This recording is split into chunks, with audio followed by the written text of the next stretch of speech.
So I'm Paul Lipman, President of Quantum Information Platforms at Infleqtion, and really delighted to be here today to have the opportunity to talk to you about a couple of important developments for us. The first, as Gianni mentioned, the change of name from Quanta to Infleqtion we announced last week, but I'll talk about in a bit more detail today. And the second, most importantly, to announce our collaboration with Morningstar, bringing the power of quantum computing and quantum applications to their global customer base.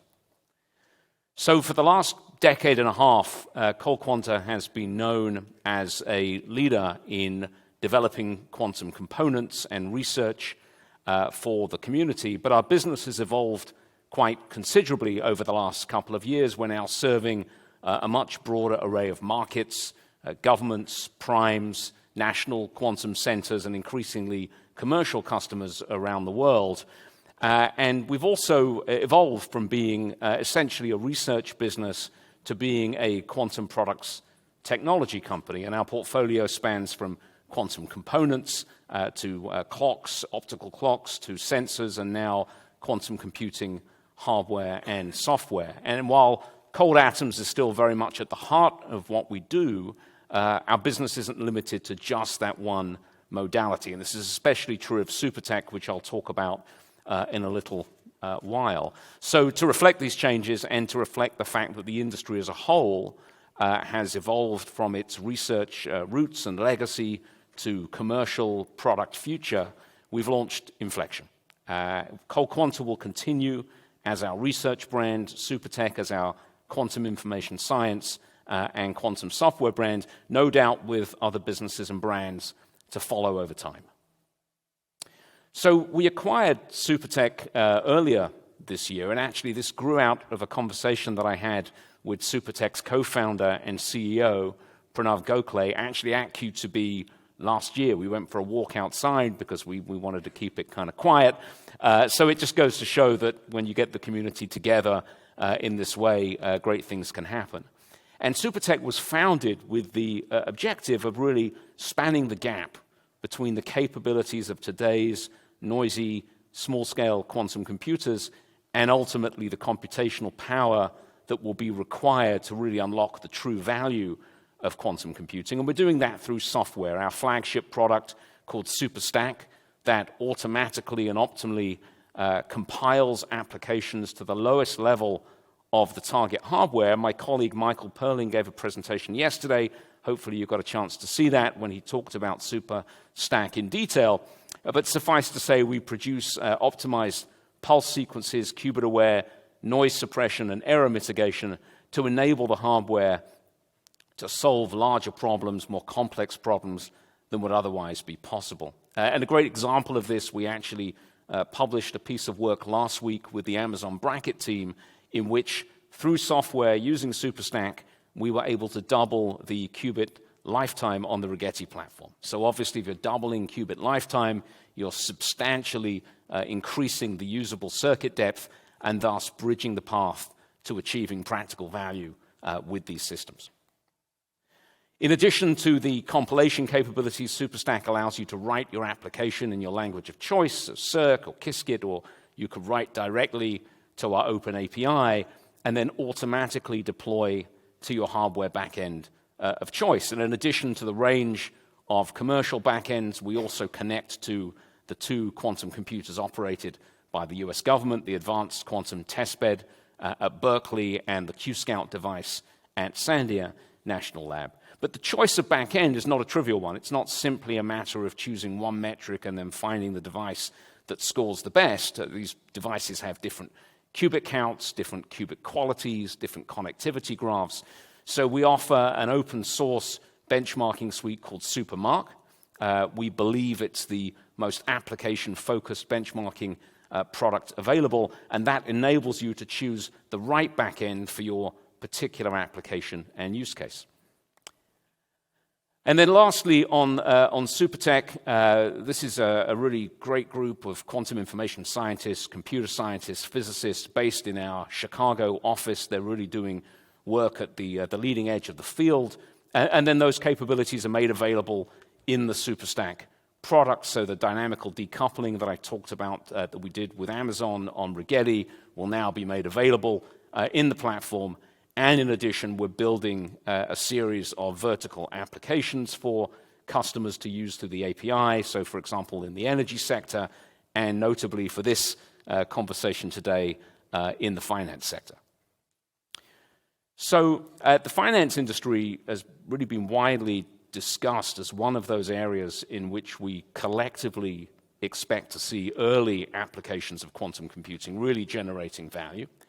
And part of that is obviously demand-driven, right? You have an industry with trillions of dollars flowing through it. Even small improvements in performance can have substantial impacts from a financial perspective. And so we're seeing this range of use cases being pursued, many of them talked about here at Q2B, so portfolio, diversification, asset pricing, credit risk scoring.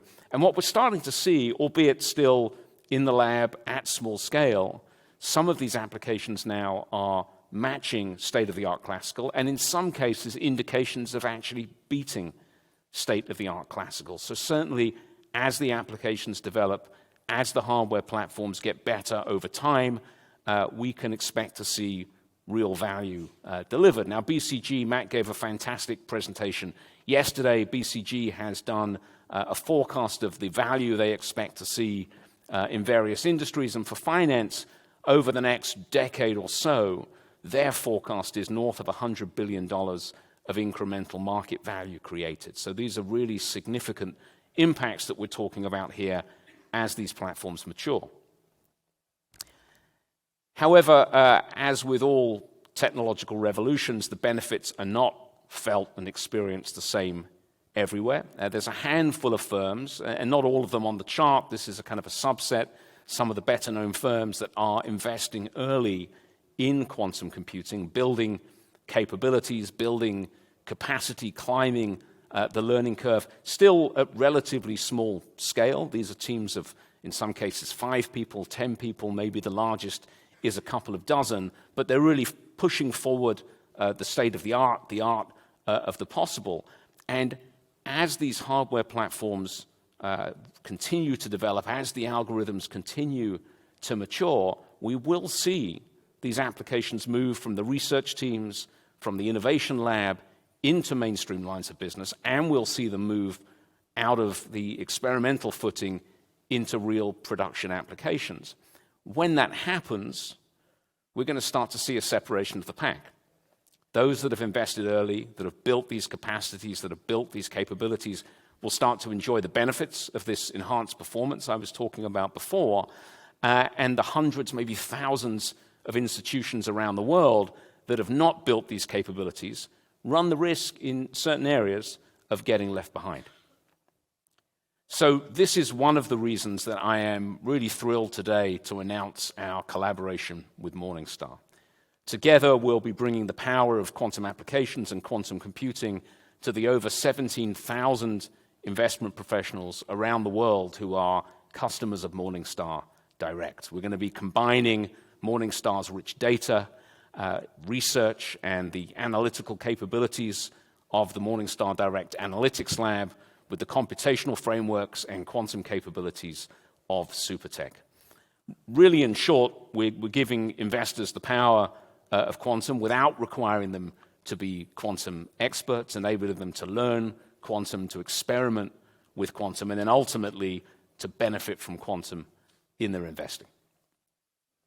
The Morningstar Direct Analytics Lab, and you can see a demo of this at our booth in the exhibit hall, is a next-generation portfolio analysis and investment analytics platform. It unites Morningstar's vast data, their institutional research, private and third-party content, with advanced analytics, a data science environment with built-in Jupyter Notebook capabilities and scalable compute on demand.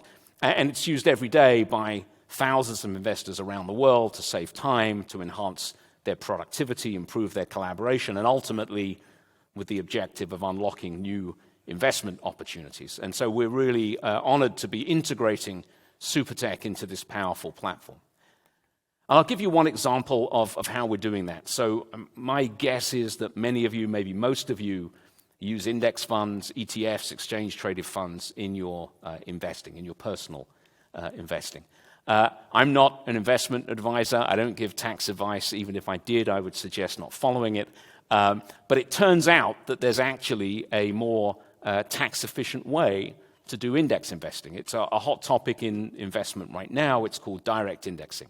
So the basic idea here is if you have a particular index that you want to track in your investment strategy, you create a managed portfolio consisting of individual assets, typically a subset of the assets actually in the index, and you use that for the reason that when you have assets within that portfolio that lose value, you can sell them and realize a tax loss. And that tax loss can then be offset against tax gains elsewhere within the portfolio or elsewhere within your investing.